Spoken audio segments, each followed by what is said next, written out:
Баршаларыңызға сәлем алейкум. Осы видеода салауаттың түрлері және де оны қанша рет айту қажет, сол туралы бөліспекшімін. Салауаттың көптеген түрлері бар.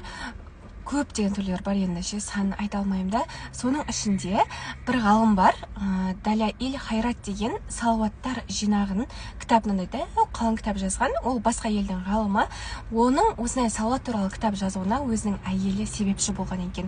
Бір күні әйелі түне жоқ болып кете береді екен. Одан кейін барып бір күн сұрайды ғой, қайда кеттің, неге жоқ болып кете бересің деп. Сол кезде айтқан екен, мен Мадина қаласына барып қайтамын деп. Түсінбеген күйеуі, сен қалай барасың, біз басқа елдеміз, Мадина, Сауд Арабиясына дейді. Сол кезде ол бір салауатты оқу арқылы күнде Мадинаға пайғамбарымыз саллаллаху алейхи уассаламның мешітіне баратындығын айтады. Сөйтіп ол ғалым қандай салауат екенін білгісі келеді. Көптеген әлемдегі бүкіл салауаттың түрлерін бәрін жинақтайды, әйеліне оқып береді. Әйел тыңдап отырады. И бір салауатқа келген кезде ғана әйелі тоқтап күлімдейді да, менің айтатын салауатым осы еді деп. Содан кейін барып ана ғалым өте қатты күшті болады, қуанады. Солай ол өзінің үлкен салауаттар кітабын жазып кеткен болатын. Және де салауат туралы екінші оқиғаға келген, салауаттың түрлерінен бұрын осы оқиғаларды айтайын сіздерге. Бір осы жаңағы Далаиль Хайрат деген кітапты жазған ғалым бір құдықтың жанына келеді. Қатты шөлдейді, құдықта су жоқ болады. Сол кезде бір қыз келеді да, құдыққа бір рет түкірген кезде құдықтың суы бетіне дейін көтеріліп, ана кісі су ішіп алады. Таң қалады, сен бұндай жағдайға қалай жеттің дейді. Мен күніге пайғамбарымыз саллаллаху алейхи уассаламға салауат айтамын. Соның арқасында Аллах тағала маған осындай не берді дейді, күш берді дейді. Одан кейін барып ол ғалым ары қарай салауатты іздей береді. Сондықтан қараңыздар, салауаттың ол пайдасы өте көп. Өйткені салауаттың 3 түрі бар дейді. Асхаб сүресінде де айтады. Аллах тағала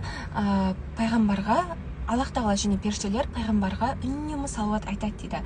Аллах тағаланың салауаты пайғамбарымыз саллаллаху алейхи уассаламға берген бүкіл нығметтері, бүкіл берекесі. Періштелердің салауаттары ол пайғамбарымыз саллаллаху алейхи уассаламға деген үнемі дұғалары және де истихфарлары. Ал адамдардың салауаттары ол адамның өзіне пайда алып келеді екен. Қараңыздар, ол пайғамбарымыз саллаллаху алейхи уассаламға жетеді, бірақ адамның өзіне пайда алып келеді, адамның өзін тазартады деген. Енді қараңыздар, салауаттың көп түрі бар.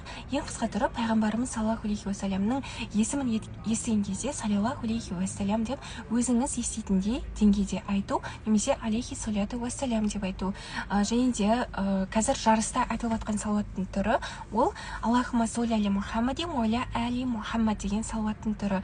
Және де кейбір сахабалар сұрайды ғой, Алланың елшісі, сізге қандай салауаттың түрін айтайық деген кезде пайғамбарымыз саллаллаху алейхи уассалам намазда оқылатын Аллахумма солли, Аллахумма барик салауат түрлерін айтып өткен болатын. Яғни салауаттың қай түрін айтсаңыз да өзіңіздің шын жүрегіңізбен және де қатесіз айтуға барынша тырысу қажет.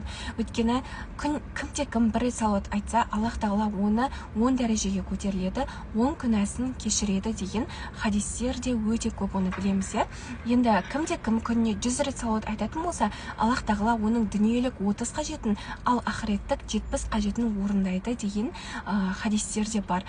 Сондықтан салауат айту адамды барлық жағынан тазартады. Денсаулық жағынан да, психологиялық жағынан да, барлық жағынан бүкіл қажеттіліктер, жүректегі бүкіл қайғы, мұң, реніш барлығы кетеді. Және де мен жақында салауат туралы кітаптан оқыдым. Айтқан, егер күнделікті өмірің қиыншылыққа толып кетсе, жүрегің уайымға толып жүрсе, істерің шешілмей жүрсе, онда көбірек салауат айту керек дегенде осындай мәтіндерді, яғни отрывоктарды оқып қалған болатын. Сондықтан салауат айту қай жағынан болсын сізді өте көп нығметтерге, өте көп берекеге бөлейді адам боласын. Салауаттың 180-нен астам, 200-ден астам өте көп пайдасы бар, ғалымдар тауып айтқан. Ал оны адамға белгісіз Аллах тағаланың беріп жатқан қаншама пайдаларын біз сезбеуіміз мүмкін, көрмеуіміз мүмкін, бірақ оның пайдасы біз ойлағаннан да өте көп болады. Сондықтан салауатты әртүрлі айтсаңыздар болады. Қол тәсбихпен айтсаңыздар болады, немесе қазір әйгілі болып жатқан осындай зикр-матик бар ғой, осындай айтсаңыздар болады. Бұл өте арзан тұрады. Светмен, менде Света LED деген да цветі жанады түнде айтатындар үшін. Одан кейін барып оның цветі жоқтары да бар. 300 теңге 500 теңге тұратын, цветі барлар 800-900 теңге тұрады. Осындай таспих алыңыздар, қымбат емес, ато көптеген салауат айтуыңызға өте ыңғайлы, өз санап тұратын болады.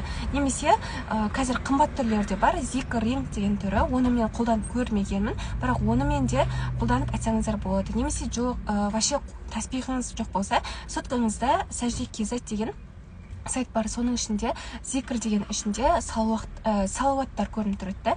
Соның ішіндегі салауаттарды айтып экран үстін бассаңыз, өзі саналып тұра береді. Салауат айтуға үнемі варианттар, жолдар өте көп, уақытта табылады, шын ниетпен қаласаңыз, сондықтан көбірек айтуға тырысу қажет. Егер сіз мүлдем айтпасаңыз, күніне 100 рет айтудан бастаңыз. Бір айда 100 рет айтып жүріңіз, ең қысқа түрінен. Одан кейін барып 1000 ретке жеткізіңіз. Одан кейін барып 10.000 ретке жеткізіңіз. 100 мыңға дейін де жеткізуге болады. Ол қалай дейді, адамның миына сыймайды да негізінен, бірақ сіз көп рет айтқан сайын Аллах тағала уақытыңызға береке беріп қойды. Негізі біз материалдық әлемде өмір сүргендіктен 100 мың рет айту невозможно деп ойлаймыз да, бірақ 100 мың рет айтатын адамдар бұл әлемде көп, баршылықта. Сондықтан барынша салауатты көп айтып, өміріңізге көптеген өзгерістерді Алланың қалауымен енгізулеріңізге шын жүректен тілектеспін.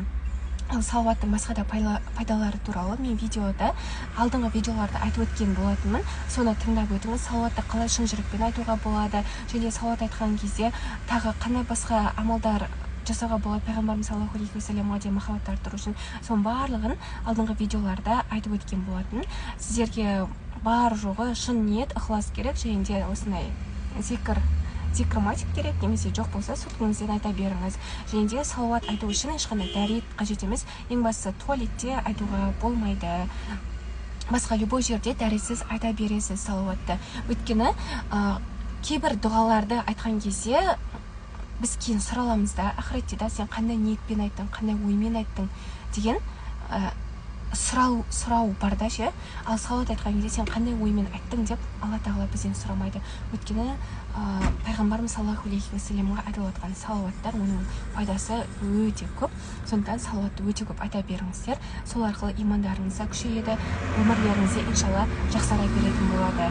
Келесі видео қандай тақырыпта болсын, астына жазып кетіңіздер. Баршаларыңызға ассаламу алейкум.